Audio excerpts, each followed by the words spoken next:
What makes a dumpling a dumpling?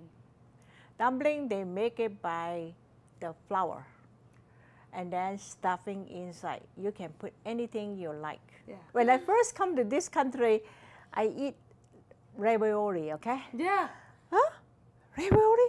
Look like it's our Chinese dumpling, but it's different kind of sauce. That is so funny. Yeah. That's really funny. Yeah.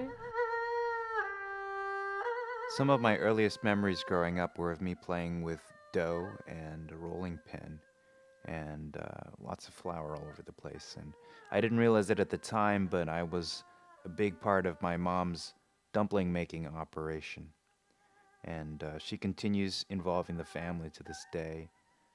This past Chinese New Year, she brought the dumpling making kit and set it up for my nephew and niece to participate in. And so they got the same kind of experience I did, and hopefully the same kind of memories. The big season for eating dumplings is Chinese New Year, or the Lunar New Year, which happens late January, early February. The truth is, dumplings are prepared and eaten anytime you can get a lot of people in the same room. It's, in my experience, been anytime that lots of family and friends are getting together and looking for something to do and eat together. The cultural significance of dumplings is that they represent the Chinese people sticking together, because dumplings stick together, but also in the communal making of the meal.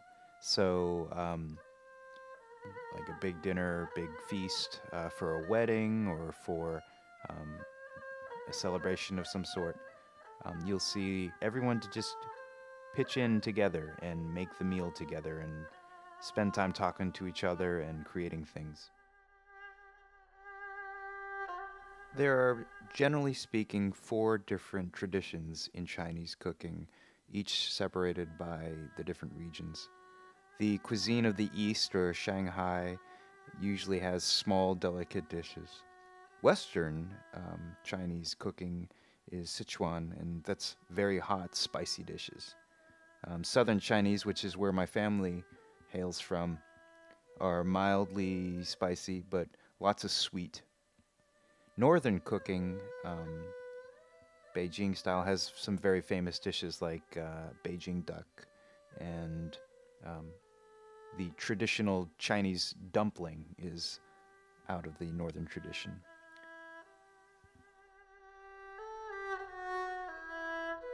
There's a particular art to it, with the way that the skin is wrapped and how much filling you put in it, and I don't think my brother or I have really mastered that yet.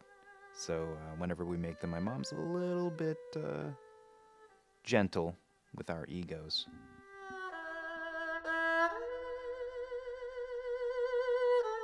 There are a number of different variations on the traditional dumpling. In spring, the dumplings are filled with garlic chives. In the fall, dumplings are filled with cabbage with pork or chicken or beef. And Beijing specifically has a specialty dumpling that's filled with lamb. Dumplings are now common in all the traditions of Chinese cuisine. And in fact, there are different variations on a theme here. So we have the traditional dumplings that we're talking about, and then Southern Chinese have wontons, which use a different skin, which is very, very thin, and those are quite common. And you can have those fried or also boiled in soup.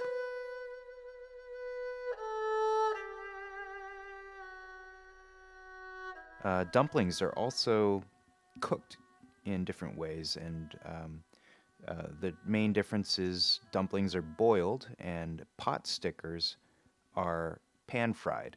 And they're essentially the same thing, same filling, and even the same skin.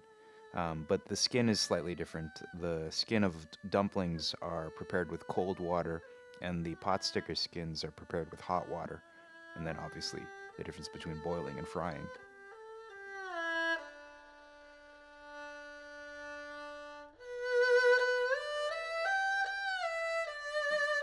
Every year, my mom gets together with her sisters and her brothers and they cooked together and they swapped stories, and dumplings are a huge part of that. I remember going back to Malaysia, where my parents are from, and visiting a couple of years ago. And of course, the celebratory dinners were participatory cooking. So there were definitely dumplings being made, wontons being made, and a whole bunch of dishes. And then, of course, we all ate together in grand style.